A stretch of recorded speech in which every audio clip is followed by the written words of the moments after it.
For the receptionist, the 4-block acronym would be PAF2. So let's walk through this. Starting with P for phone, obviously the receptionist needs to know how to speak on the phone. That involves scripting that may be very specific to your own practice and what you want her to say.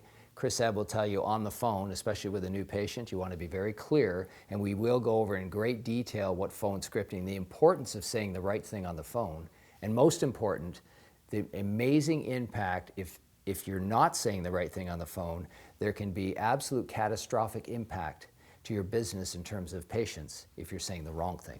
So the phone is obviously a very, very important tool that needs to be well within the grasp of the receptionist. That's why PAF2. The next one would be appointments. Every receptionist needs to usually be in control of the appointment book. For those of you who have practices, receptionist refers to specifically somebody answering the phone. That's a little bit different. But if, for the sake of simplicity, our receptionist will be multitasking, have many duties, so they will be the primary gatekeeper for the appointment book. So that's where we get the A. The next thing is the thing that everybody needs to do in every business and be aware of it. That's where we collect our money, and that's where the financial is. So you have to be in touch with financially being comfortable with collecting money. There's a lot that goes into that you need to be trained with in terms of what you say, how you say it, the procedural nature of actually how do you integrate that money and what are your individual financial policies, what are the arrangements. You have to really be clear on what that is in a very comfortable way to talk about the money with a customer. And the last one, of course, not last, actually the most primary one, is face-to-face. Everything starts with that relationship, and the receptionist, the relationship has to be just as key on the phone as it is when they're actually relating to a patient in front of them at the front desk.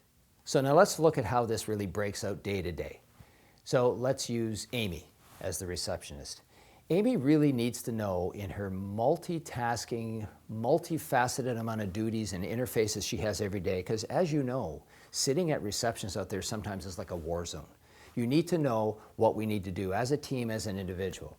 So Amy, thinking of PAF2 and what she's doing, now if Amy obviously knows very well how to deal with the phone, she has command of her appointment book, she knows how to take money, she knows how to deal with money questions with patients, and she has a great ability to relate to people on the phone and also face-to-face, and she knows the processes around that. I would have to say that Amy would be a pretty good receptionist if she had command over those four things.